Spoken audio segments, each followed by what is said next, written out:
Good morning friends, ETA business school में आपका स्वागत करता हूं। फ्रेंड्स, यदि आप बिजनेस कर रहे हैं, आप जॉब कर रहे हैं या आप कोई भी फ्रीलांसिंग का काम कर रहे हैं, ईटीएफ के अंदर यदि आप फाइनेंशियल इंडिपेंडेंट बनना चाहते हैं तो अप्रॉक्सीमेटली 15 साल आपको इसमें इन्वेस्टेड रहना पड़ेगा। ठीक है, सेल्फ डिपेंडेंट के लिए, यानी कि फाइनेंशियल इंडिपेंडेंट के लिए। यानी कि इसमें आपको इन्वेस्टेड रहना पड़ेगा और धीरे धीरे करके एसआईपी, जैसे म्यूचुअल फंड के अंदर एसआईपी करते हैं, सिमिलरली इसके अंदर धीरे धीरे करके अपने पोर्टफोलियो को आपको ग्रो करना पड़ेगा। जैसे कि हमने बताया था कि एसडब्ल्यूपी का मतलब होता है सिस्टमेटिक विड्रॉयल प्लान। देखिए, अगर ईटीएफ के अंदर आप एसडब्ल्यूपी कर रहे हैं तो जो बाई सेल होता है, जैसे हम बाई सेल करते रहते हैं, स्विंग ट्रेडिंग करते हैं, उससे अच्छे रिजल्ट इसके अंदर आ सकते हैं लॉन्ग टर्म में। ठीक है, क्योंकि जो ईटीएफ की वैल्यू है वो नीचे भी जाती है, ऊपर की तरफ भी जाती है। स्विंग ट्रेडर को तब फायदा होता है जब मार्केट एक बहुत ही जबरदस्त तरीके से स्विंग करता है। यानी कि अगर ये स्विंग करेगा, डी पे जाएगा, यानी जैसे 1 साल 2 साल पहले जिस प्राइस पे था उस प्राइस पे जाएगा, और वो इसके अंदर इतना पैसा इन्वेस्टमेंट करेंगे, मतलब भरपूर मात्रा में इसके अंदर इन्वेस्टमेंट करना पड़ेगा, तब जाके स्विंग ट्रेडर को बहुत अच्छा फायदा होता है। ठीक है, फॉर एग्जाम्पल, जैसे अभी मार्केट नीचे की तरफ गिरी थी तो 15-15% ईटीएफ नीचे गिरे थे। तो जिस समय 15% नीचे गिरे थे तो इसका मतलब है कि जिन लोगों ने काफी अच्छे अमाउंट में जो पैसा लगाया और उसके बाद अब उन्होंने प्रॉफिट जैसे निकाला होगा, तो उनको कम से कम 15% का फायदा हुआ होगा। ठीक है, लगभग 2 महीने के अंदर ये कम से कम 10 से 15% की रिकवरी हो गई है। ठीक है, ये मार्केट का एक्सपीरियंस बताता है फ्रेंड्स, हम नहीं कह रहे, ये आप लोगों को भी पता है कि मार्केट 15 से 20% नीचे गिर गई थी और उसके बाद कितनी तेजी से ये रिकवर कर गई। लास्ट जो 6 महीने तक ये नीचे चल रही थी, ठीक है, लोगों को डरा रही थी, लास्ट 1 से 1.5 महीने के अंदर ये पूरी मार्केट रिकवर कर गई लगभग। तो आप समझ सकते हैं कि मार्केट की रिकवरी भी बहुत तेजी से होती है, अगर ये इसका डाउनफॉल होता है तो रिकवरी भी होती है। तो यहाँ पर हम ये कहना चाहेंगे कि अगर एसडब्ल्यूपी, देखो, स्विंग ट्रेडिंग अच्छा है, स्विंग ट्रेडिंग के बारे में हम ये नहीं कहते कि ये अच्छी चीज़ नहीं है, लेकिन जो रिजल्ट की हम बात कर रहे हैं, एसडब्ल्यूपी में अच्छे रिजल्ट इसलिए आते हैं क्योंकि मार्केट जब ऊपर की तरफ चलती रहती है, ऊपर की तरफ चलती रहती है, हल्का सा करेक्शन करती है, फिर ऊपर की तरफ चल पड़ती है, जैसे गोल्ड बीज है। तो गोल्ड बीज के अंदर जो स्विंग करना है ना, इतना ज़्यादा फायदेमंद नहीं रहा है। इंस्टेड ऑफ कि आप उसमें इन्वेस्टेड रहे और आपने एसडब्ल्यूपी कर दिया, यानी कि सिस्टमेटिक विड्रॉयल प्लान आपने कर दिया है। तो इसीलिए हमने स्विंग ट्रेडिंग की जगह पे हमने एसडब्ल्यूपी को ज़्यादा प्रेफरेंस देना स्टार्ट कर दिया है, क्योंकि एसडब्ल्यूपी एक लॉन्ग टर्म के लिए, यानी हम 15 साल के होराइजन के हिसाब से हम सोच रहे हैं। और जो भी स्टॉक मार्केट के अंदर काम कर रहे हैं ना, वो लोग अगर लॉन्ग टर्म के बारे में सोचते हैं तो उनको फायदा होगा ही होगा। तो स्टॉक मार्केट में फ्रेंड्स एक डिस्क्लेमर होता है। डिस्क्लेमर ये होता है कि यदि आप स्टॉक मार्केट के अंदर काम कर रहे हैं तो हमेशा रिस्क बना रहता है। ठीक है, how always risk is there. Stock market का मतलब ही रिस्क टेकिंग एक्सरसाइज है। इसमें आपको आपका जो फंड होता है किस जगह लगाना है, कहाँ लगाना है, कैसे लगाना है, आपको अपनी खुद की रिसर्च करनी पड़ेगी। और उसके बाद आप, यदि आप नहीं समझ पा रहे हैं तो आप अपने एडवाइजर को कंसल्ट कर सकते हैं। ठीक है, फाइनेंशियल जो एडवाइजर होते हैं उनको आप कंसल्ट कर सकते हैं। स्टॉक मार्केट के अंदर हम जो भी आपको ट्रेनिंग दे रहे हैं, ये एक लर्निंग पर्पज के लिए है, क्योंकि जो हमारा अपना पर्सनल एक्सपीरियंस है वही हम आप लोगों के साथ शेयर करते हैं। हम किसी को भी ये नहीं कहते कि आप इसके अंदर ले लो या उसके अंदर ले लो। तो फ्रेंड्स, जो भी चीजें चल रही हैं ये ट्रेनिंग पर्पज के लिए है। ठीक है, तो जो एसडब्ल्यूपी है उसके अंदर हमने देखा है कि रिस्क मैनेजमेंट बहुत अच्छा होता है। इसके अंदर रिस्क इतने अच्छे से मैनेज होता है कि इसके अंदर यदि आप एसडब्ल्यूपी करते हैं तो देखो, इसमें एक दो कंडीशंस ये भी हैं कि अगर आप एसडब्ल्यूपी कर रहे हैं तो आपके पास थोड़ा बैकअप होना चाहिए। कि अगर आप एक तरफ से एसडब्ल्यूपी कर रहे हैं, दूसरी तरफ से अगर मान लीजिए कि मार्केट नीचे की तरफ गिर जाती है या कुछ करेक्शन होती है, तो वो कुछ लिमिटेशंस आपको सेट करनी पड़ेगी कि इतनी करेक्शन होगी तो मुझे इतना फंड्स को इंजेक्ट करना है, और एसडब्ल्यूपी आपका चलता रहेगा। समझ गए फ्रेंड्स? तो यहाँ पर इंपॉर्टेंट चीज ये है कि यदि आप एसडब्ल्यूपी के कंसेप्ट को सीख लेते हो तो समझ लो 15 साल तक आप पछताओगे नहीं। 15 साल बाद आप ये समझ लो फाइनेंशियल इंडिपेंडेंट भी बन सकते हो, यदि आप एक प्रॉपर तरीके से काम करते हो फ्रेंड्स। अगर मैं ये कहता हूँ कि आज अगर किसी की एज 40 साल के आसपास है, 40 या 45 साल है, तो 60 ईयर्स के अंदर, यानी कि 45 5 50 10 60 हो गया 15 साल बाद, तो 60 ईयर्स के आसपास जैसे रिटायरमेंट की एज हो जाती है ना, देखो क्या होता है कि आप माने या ना माने, यदि 60 साल के आसपास अगर आपके पास पैसा नहीं है ना, अपना पैसा अपनी जेब के अंदर पैसा नहीं है ना, तो ये समझ लो कि आप बहुत बड़ी मुसीबत में हो, क्योंकि उस समय पैसा ही आपके काम आएगा। ठीक है, आपके पास हेल्थ केयर के लिए पैसा होना चाहिए, एक रेगुलर इनकम होनी चाहिए आपके पास हेल्थ केयर, क्योंकि सबसे ज्यादा प्रॉब्लम्स 60 ईयर्स के बाद हेल्थ केयर में आती है। ठीक है, हेल्थ इंश्योरेंस आपका होना चाहिए। अगर आप गवर्नमेंट जॉब के अंदर है तो आपको इसकी चिंता करने की जरूरत नहीं है। आप अपना हेल्थ केयर की, मतलब हेल्थ जो एक्सपेंसेस है उसकी आपको इतनी ज्यादा टेंशन लेने की जरूरत नहीं है। यदि प्राइवेट में है तो आपको लेने की जरूरत है, क्योंकि आपके पास रेगुलर एक इनकम होनी चाहिए। ठीक है, यदि आपके पास रेगुलर इनकम है तो आप अच्छे से सर्वाइव कर सकते हैं। अब मैं हमने देखा है कि 60 साल के बाद भी लोग बहुत मेहनत करते हैं, जी तोड़ के मेहनत कर रहे हैं, मतलब उनको इतनी मेहनत करने की जरूरत नहीं, लेकिन फिर भी वो इतनी मेहनत कर रहे हैं कि समझ लो कि अपने शरीर को तोड़ तोड़ के वो मेहनत कर रहे हैं। अपनी फैमिली के लिए कर रहे हैं या अपने लिए कर रहे हैं, अपने स्ट्रगल, जो उनका स्ट्रगल है। तो फ्रेंड्स, मैं ये कहना चाहता हूँ कि यदि आप समय पर चीज़ों को अगर सीख जाओ कि किस तरीके से हमें पैसे से पैसा बनता है, तो आप सर्वाइव कर सकते हैं। नहीं तो चॉइस आपकी है। ठीक है, ये सभी लोगों को पता है। हम लोग हमेशा दूसरे के एक्सपीरियंस से सीखते हैं, तो आपको दूसरे के एक्सपीरियंस से भी सीखना चाहिए। ठीक है फ्रेंड्स, तो एसडब्ल्यूपी का कंसेप्ट हमने इसलिए किया है क्योंकि इस कंसेप्ट के अंदर हमने ये देखा है कि एक तो रेगुलर इनकम 15 साल बाद, मतलब आपकी इतनी अच्छी रेगुलर इनकम हो जाती है यदि आप इन्वेस्टेड रहते हैं। और इसके अंदर एक बहुत ही इंपॉर्टेंट चीज ये है कि जो आप इन्वेस्टमेंट कर रहे हैं, वो आप बहुत अच्छे से एनालिसिस करके ही इन्वेस्टमेंट करें, हिस्ट्री देखकर इन्वेस्टमेंट करें, जिस भी, चाहे आप किसी ईटीएफ में कर रहे हैं, स्टॉक में कर रहे हैं, तो आप लॉन्ग टर्म के हिसाब से देखो। लॉन्ग टर्म के हिसाब से आपको करना है कि लिक्विडिटी अच्छी है, मतलब फंडामेंटल अच्छा होना चाहिए सबसे पहले। टेक्निकल कोई बात नहीं, टेक्निकल तो देखो क्या होता है, ऊपर नीचे चलता है, टेक्निकल भी इंपॉर्टेंट है, लेकिन मेन इंपॉर्टेंट है फंडामेंटली। और स्पेशली यदि आप किसी स्टॉक में काम कर रहे हैं तो समझ लो कि फंडामेंटल अगर आपने अच्छा नहीं चूज किया तो समझ लो कि ये सबको बर्बाद कर देगा, ये स्टॉक सबको बर्बाद कर देंगे। तो इसीलिए फ्रेंड्स आपको बहुत सोच समझ कर डिसीजन लेना है, ठीक है। हमारी बहुत सारी वीडियोस हैं जिसमें ईटीएफ के फंडामेंटल्स को हमने कवर किया है, आप उसको देख सकते हैं। और ईटीएफ के जो शोले हैं उसके अंदर हमने कुछ स्टॉक्स को वो किया था, मेंशन किया था, ठीक है। ईटीएफ के शोले तो कुछ स्टॉक्स हैं उसके अंदर हमने एक एक दो दो हमने उसमें इन्वेस्टमेंट किया था, हमने चेक किया, टेस्ट किया हमने कि भाई ये काम कर रही है नहीं कर रही है चीज़ें।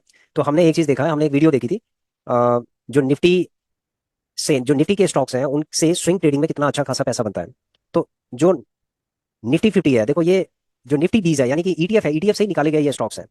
तो ये जो टॉप क्लास के जो स्टॉक्स हमने निकाले थे, ये टॉप क्लास के ईटीएफ से ही हमने निकाले हैं, यानी 10 टॉप क्लास के ईटीएफ है, उसी में से हमने स्टॉक्स निकाले थे। उसके बाद हमने इनको एक पूरा एक बकेट हमने बना दी थी इसके अंदर, ठीक है।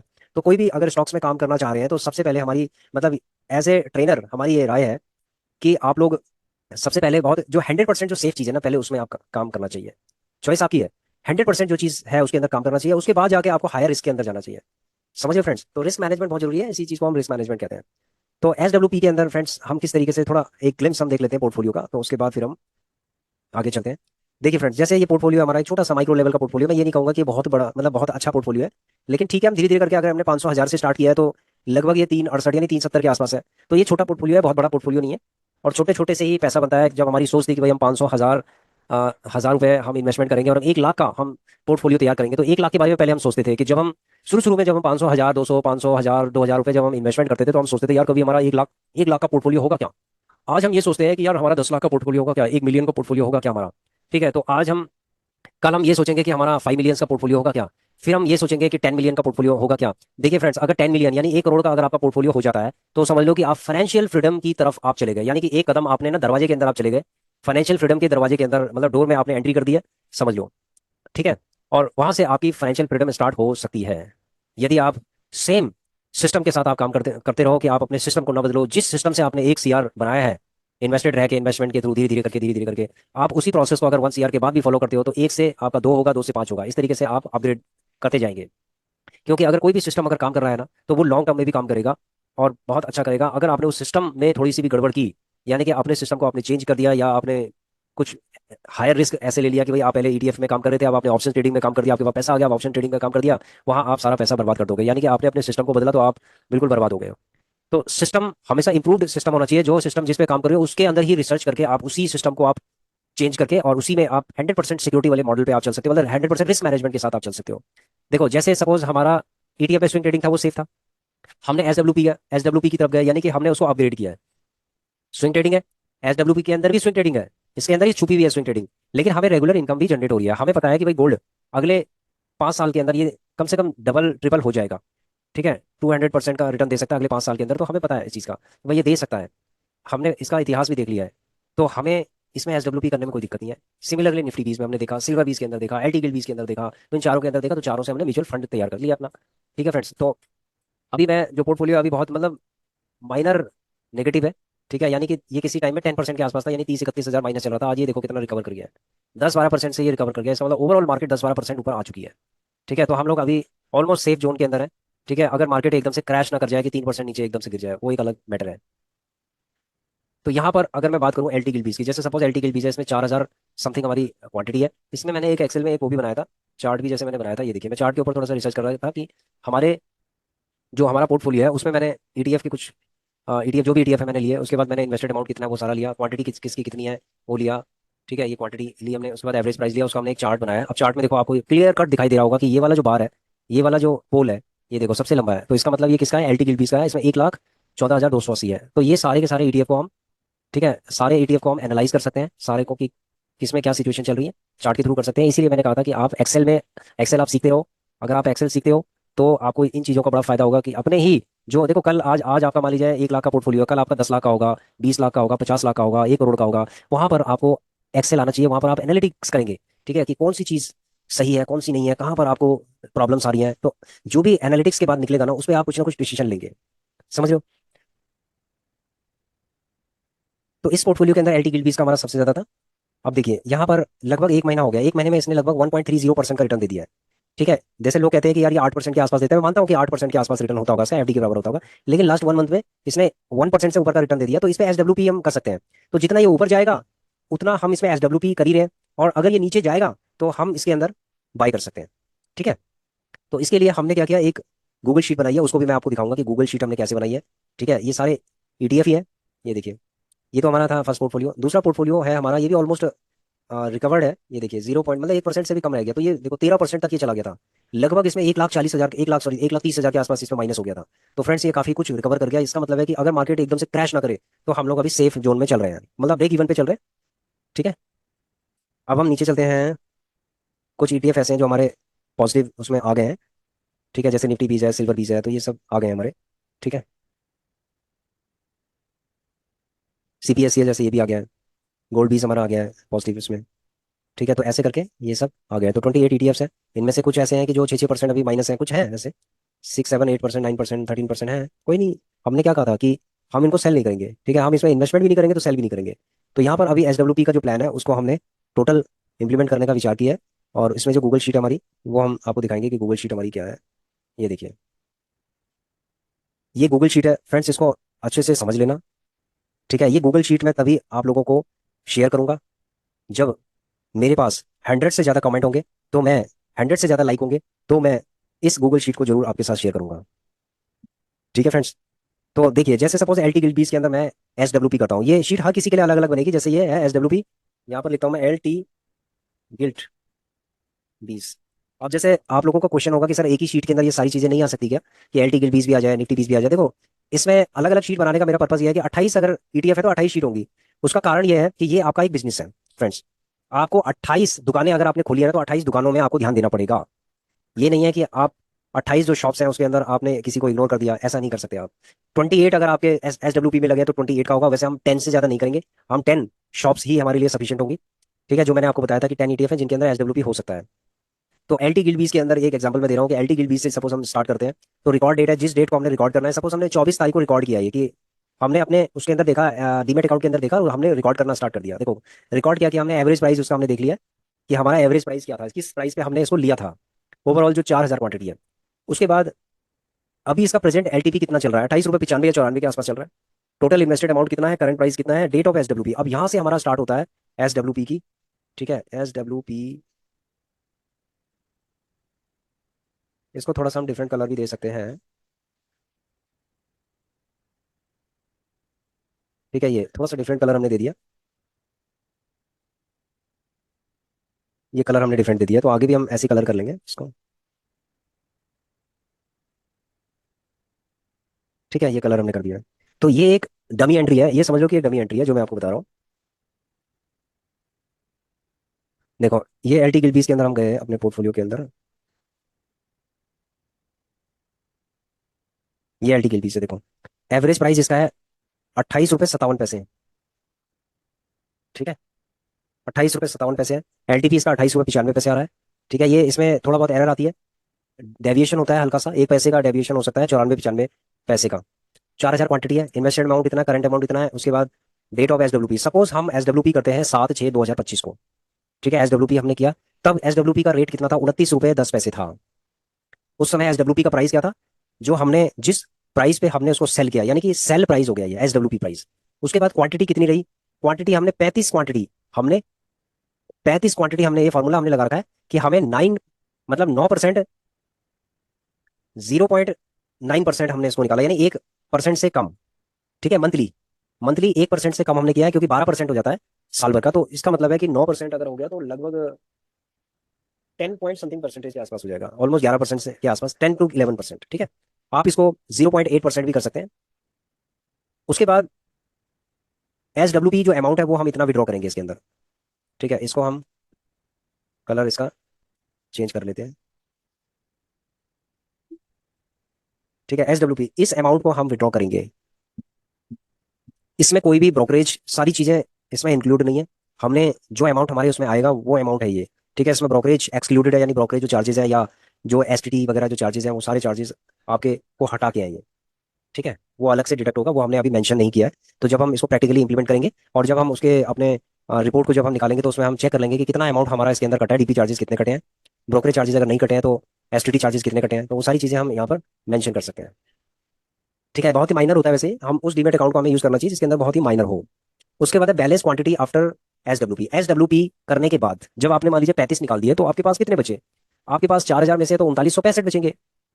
अब एवरेज प्राइस कितना हो जाएगा ये आपको नोट करना है अगले दिन, यानी कि अगले दिन नेक्स्ट डे आपको, जस्ट ए सेकेंड। ठीक है, यहाँ पर हम लिख सकते हैं कि नेक्स्ट डे, अगले दिन प्राइस अपडेट हो जाते हैं, तो ये नेक्स्ट डे आप इसको लिख सकते हैं। इसको थोड़ा रैप कर लेते हैं ये। ठीक है, उसके बाद है amount after S W P, उसके अंदर लिखा होता है एस डब्ल्यू पी के अंदर कि कितना है, वैसे ये निकल जाएगा कि बैलेंस जो आपकी क्वांटिटी है और plus, sorry my into balance quantity into 28.9, जो भी आपका एवरेज प्राइस होगा उसको मल्टीप्लाई कर देंगे तो आ जाएगा ये। ठीक है, तो आपके डीमेट अकाउंट के अंदर भी मेंशन होगा ये। क्लियर हो गया? ठीक है, अब उसके बाद जो नेक्स्ट मंथ है, अब हमने यहाँ पर इसको छोड़ दिया है। ठीक है, जो नेक्स्ट मंथ है, नेक्स्ट मंथ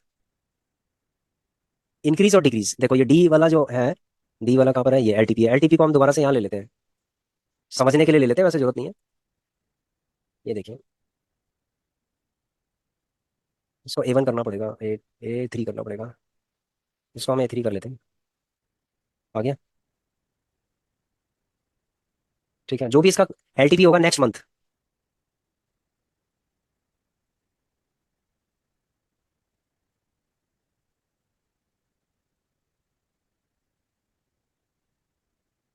ठीक है, तो उसका ये डिफरेंस आ जाएगा नेक्स्ट मंथ, मैंने इसलिए कहा है क्योंकि अगले महीने आपको चेक करना है कि आपका एलटीपी कितना होगा।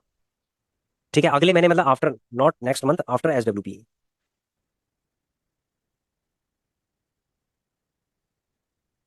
एक तो होता है कि LTP on the same day, ठीक है, वो सेम डे पे एलटीपी कितना रहा था, वो हो गया नोट।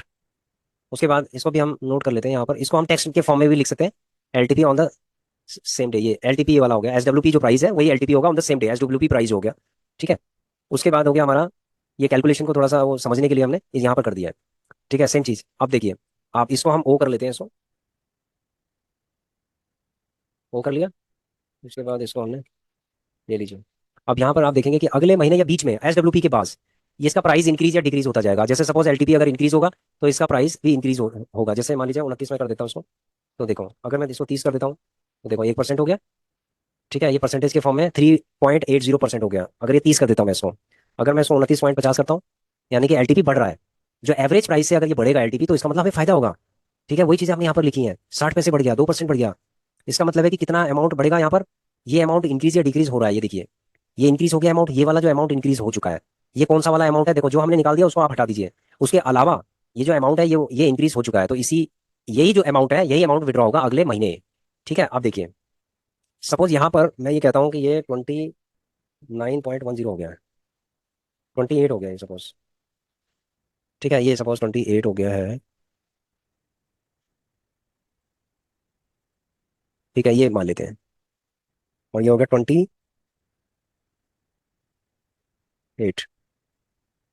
ठीक है, तो आपने, ये बॉन्ड है फ्रेंड्स, ये बहुत जल्दी से नीचे नहीं गिरता है, तो आपने देखा कि ये 2% ये बढ़ गया है, अमाउंट भी बढ़ गया है यहाँ पर, इसका मतलब है कि जब अमाउंट बढ़ गया तो इसका मतलब है आप यहाँ पर सेफ हो जाएंगे।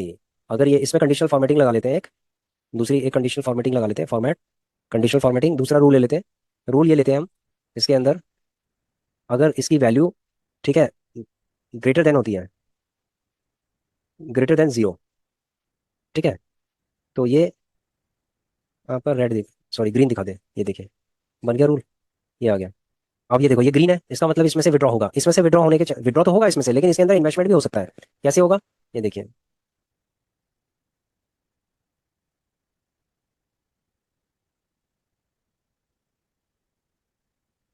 ठीक है, अब आपने समझ लिया होगा कि क्या चल रहा है आगे। यहाँ पर एस जो हमने किया था उसके बाद एलटीपी की जो वैल्यू है वो बढ़ गई यहाँ पर। ठीक है, एस का जो एवरेज प्राइस था उससे एलटीपी कम हो गया, यहाँ पर भी कम हो गया, तो जहाँ पर एलटीपी कम हो जाएगा इसका मतलब मार्केट नीचे की तरफ गिर गई है, और वो डिक्रीज में दिखाएगा, यानी कि इतना हमारा माइनस हो चुका है यहाँ पर। तो अब ये बताओ कि विड्रॉ तो हम इसमें भी करेंगे, सब में करेंगे विड्रॉ, तो सिस्टमेटिक विड्रॉल तो सब में ही होगा, लेकिन फर्दर जो इन्वेस्टमेंट होगी वो किस में होगी वो मैं आपको बता देता हूँ। अगर ये 28.23 अगर ये हो जाता है, यानी 1.5% अगर ये गिर जाता है, तो हमने इसमें 10,000 का इन्वेस्टमेंट करना है, और अगर ये 27.65% नीचे गिर जाता है, मतलब 3% ये नीचे गिर जाता है, तो हमने कितनी इन्वेस्टमेंट करनी है, 15%। और अगर ये 5% गिर जाता है तो हम 20,000 भी कर सकते हैं, वो हम आगे लगा सकते हैं। ये लर्निंग के लिए आप इसमें अपना भी कोई रूल बना सकते हैं। ठीक है, जो हमने इसमें बनाया रूल उसको आप देख लीजिए। क्लियर हो गया ये? इतना क्लियर हो गया? यानी कि नेक्स्ट मंथ विड्रॉवल से पहले पहले आपके पास मौका है इन्वेस्टमेंट करने का भी, कि ये अगर कभी भी अगर ये 1.5% नीचे गिर जाए तो आपको 10,000 रुपये लगा देना है। और अगर ये 3% नीचे गिर जाए तो हम इसमें 15,000 रुपये लगा देंगे। तो ये बैकअप हमें रखना है। और ये 10,000 की जगह पे आप 2,000 भी कर सकते हो, 1,000 रुपये भी कर सकते हो। डिपेंड करता है आप लोगों के ऊपर कि आप कितना इसके अंदर क्या आपकी इसके अंदर कैलकुलेशन चल रही है। ठीक है, ये मैंने अपने अकॉर्डिंग इसको किया है। ये क्लियर हो गया? एक रो की एंट्री हो गई है। अब उसके बाद जब एक रो की एंट्री होने के बाद ये नेक्स्ट रो पे आ जाएगा। यानी नेक्स्ट मंथ जब हम विड्रॉ करेंगे तभी हम नेक्स्ट उस पे जाएंगे, नहीं तो क्या होगा, हम इसी पे रहेंगे यहीं पर ही। चाहे हम 3 बार इस पे इन्वेस्टमेंट कर दें, 1 2 3, मतलब हमने 1.5% पे भी किया, 3% पे भी किया, और हमने 5% पे भी कर दिया सपोज। उसके बाद हम बैठ गए, तो अगले महीने क्या होगा, अगले महीने जब हमारी एंट्री होगी तो हम उसमें एवरेज प्राइस देखेंगे कि भाई इसका एवरेज प्राइस कितना है। वो तो हमारे डिमेट अकाउंट के अंदर पता चल जाएगा, उससे देख के लिखेंगे। उसके बाद एलटीपी कितना चल रहा है, ज्यादा चल रहा है, कम चल रहा है, कोई नहीं, जो एक्चुअल एंट्रीज है वो सब हम करेंगे। सपोज हमने 1,000 क्वांटिटी हमने ऐड कर दी थी, तो उसके अंदर हम मेंशन कर देंगे। ये ऑटोमेटिक कैलकुलेशन हो जाएगा। यहाँ डेट लिखेंगे, एसडब्ल्यूपी प्राइस, किस प्राइस पे हम इसको निकाल रहे हैं। सपोज हम 29 रुपये पे निकाल रहे हैं, तो 29 पे हम कितनी क्वांटिटी निकालेंगे। ठीक है, अगर हमारे पास 5,000 क्वांटिटी है तो 29 पे हम कितनी 45 क्वांटिटी निकालेंगे। ठीक है, यानी 1,305 रुपये हम निकालेंगे अगले महीने।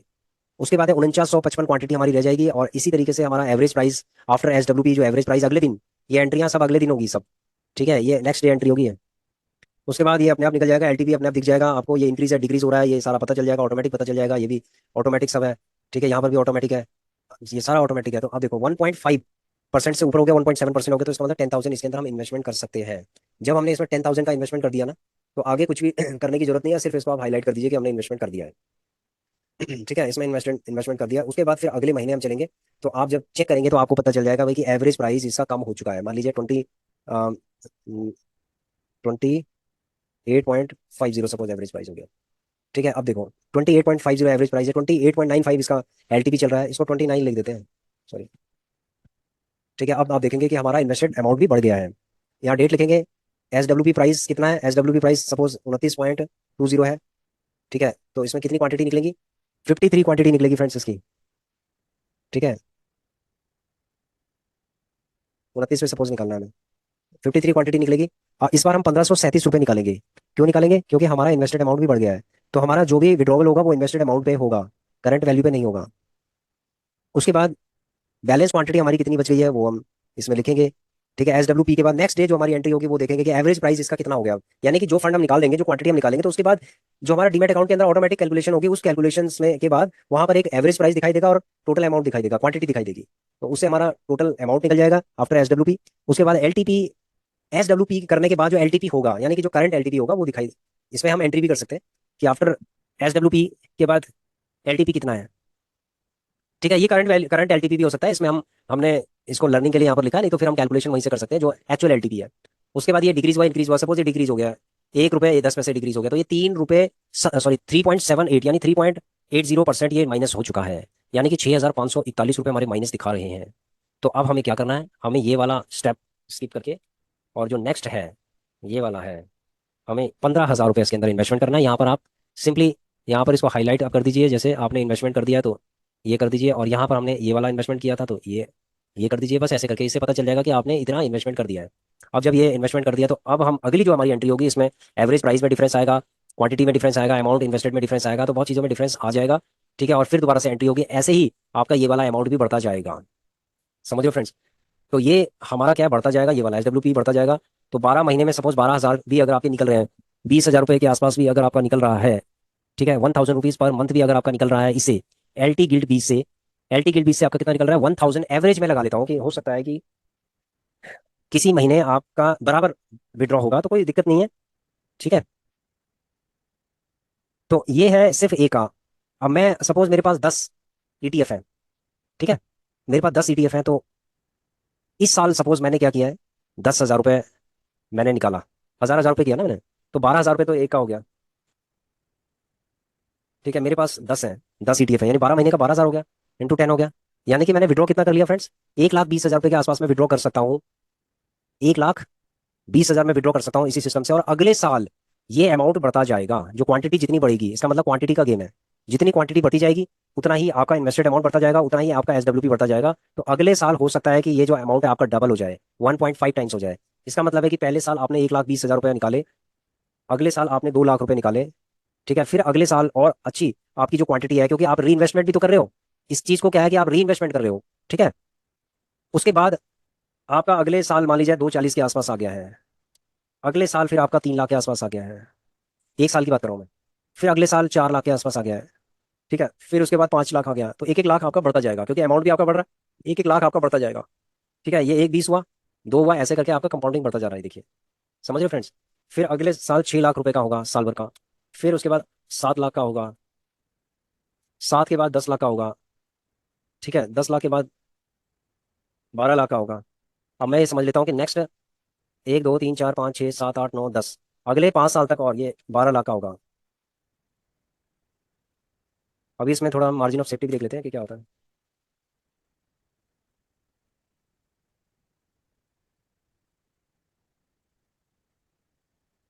एक और रह गया फ्रेंड्स। ठीक है, तो हमने क्या किया, 15 साल के लिए हमने किया, तो 15 साल में अब आप देखेंगे, ये देखिए, 1 करोड़ 12 लाख 60 हजार, यानी कि नेक्स्ट 15 ईयर्स में आपका 1 करोड़, अप्रोक्सीमेटली 1 करोड़ का आपका, 1 करोड़ से ऊपर का ही आपका पोर्टफोलियो तैयार हो सकता है। ठीक है, अगर आप एसडब्ल्यूपी करते हैं। ये तो वो अमाउंट है जो आपने निकाला है, 1 करोड़ रुपए तो आप निकाल चुके हैं, और जो आपका लगा हुआ है वो अलग है। यानी कि आपका अप्रोक्सीमेटली 2 करोड़ तक का आपका पोर्टफोलियो बन सकता है, लगभग 2 करोड़ का, समझ रहे हो? अगर आप छोटे छोटे अमाउंट में भी अगर आप स्टार्ट करते हैं, समझ रहे हो फ्रेंड्स? तो एसडब्ल्यूपी की पावर आपने समझ ली। ठीक है, ये 15 साल बाद आपको पता चलेगा कि 15 साल में क्या जबरदस्त तरीके का आपका पोर्टफोलियो बन रहा है, लेकिन ये धीरे धीरे आपको करना पड़ेगा, कंसिस्टेंटली आपको करना पड़ेगा। ठीक है, तो हम ये एसडब्ल्यूपी हम करेंगे, लेकिन अभी हम पहले अपने पोर्टफोलियो को पहले हम मजबूत कर लें। ठीक है, ये पोर्टफोलियो भी अभी देखो थोड़ा बहुत मजबूत हो रहा है, धीरे धीरे करके हम इसको मजबूत करने की कोशिश कर रहे हैं। इसके अंदर हम लगभग 10 के आसपास ये हो जाए। ठीक है, ये एनजीएसएल के अंदर भी इसमें 10 के आसपास तो है ही, लेकिन एनजीएसएल के अंदर 10 के आसपास हो जाए। ठीक है, तो उसके बाद फिर हम इसमें विड्रॉवल करना स्टार्ट कर देंगे। जैसे सपोज मान लीजिए कि मैं आपको एक छोटा सा एग्जांपल देता हूँ, थोड़ा वीडियो बड़ा हो रहा होगा फ्रेंड्स, लेकिन बहुत नॉलेज वाली चीज़ है। आप इसको स्किप मत कीजिएगा, आप इसको पूरा वीडियो आप देखिए और इसकी पावर को आप समझिए, एसडब्ल्यूपी की पावर को। लोग म्यूचुअल फंड में एसडब्ल्यूपी करते हैं बहुत अच्छे से, म्यूचुअल फंड के अंदर लोग एसडब्ल्यूपी करते हैं और उसके अंदर भी करोड़ों रुपए बना लेते हैं, लेकिन उसमें एग्जिट लोड भी आता है, बहुत सारी टेक्निकल चीज़ें हैं, उसमें बहुत नॉलेज होनी चाहिए कि कौन सा किस म्यूचुअल फंड का कितना अच्छा फंडामेंटल है, वो सारी चीज जानकारी होनी चाहिए। आप म्यूचुअल फंड के अंदर भी कर सकते हैं, जरूरी नहीं है कि आप ईटीएफ के अंदर कर रहे हैं, म्यूचुअल फंड में भी कर सकते हैं। देखो होता क्या है कि हमारा जो मेन पर्पज है ये है कि आप रिस्क मैनेजमेंट आप कीजिए, रिस्क फ्री तरीके से आप करिए काम। तो जो म्यूचुअल फंड है ना, हमने एनजीएसएल को क्या बनाया, एक म्यूचुअल फंड की तरह तो बनाया है। ठीक है, म्यूचुअल फंड थोड़ा ज्यादा रिस्की होते हैं ईटीएफ के मुकाबले। ठीक है, ये मतलब हमारा मानना है, बाकी जो म्यूचुअल फंड में इन्वेस्टमेंट करते हैं वो उनको पता है। उन लोगों का कहना है कि म्यूचुअल फंड ज्यादा सेफ होते हैं, तो उनका देखो अपना अपना एक टेक्निकल माइंडसेट है, नंबर 1। नंबर 2 साइकोलॉजी है। नंबर 3 कंफर्ट लेवल है कि किस किस में आप कितना कंफर्ट आपको होता है और कितना आप किस चीज में रिस्क रिस्क ले सकते हैं। तो मैं एक सीपीएससी का एग्जांपल देना चाहूंगा, जैसे 819 क्वांटिटी हमने ले रखी है इसके अंदर। ठीक है, बहुत ज्यादा क्वांटिटी नहीं है, 819 क्वांटिटी है। इसके अंदर हमारी बहुत ज्यादा इन्वेस्टमेंट नहीं है, थोड़ी सी इन्वेस्टमेंट है। ये 2% से ऊपर आ गया है। ये कहाँ, ये 10% के आसपास माइनस में था और ये कहाँ 2% ऊपर आ गया है। अब अगर मैं सपोज इसमें एसडब्ल्यूपी करता हूँ, तो मैं क्या करूंगा कि इसमें से 741 रुपये निकालना स्टार्ट करूंगा। कितना निकालना स्टार्ट करूंगा फ्रेंड? 741। अब जैसे ये 741 रुपये निकलना स्टार्ट करेंगे ना, तो आप कहेंगे सर इसमें 741 आप हर महीने निकालते रहेंगे तो खत्म हो जाएगा।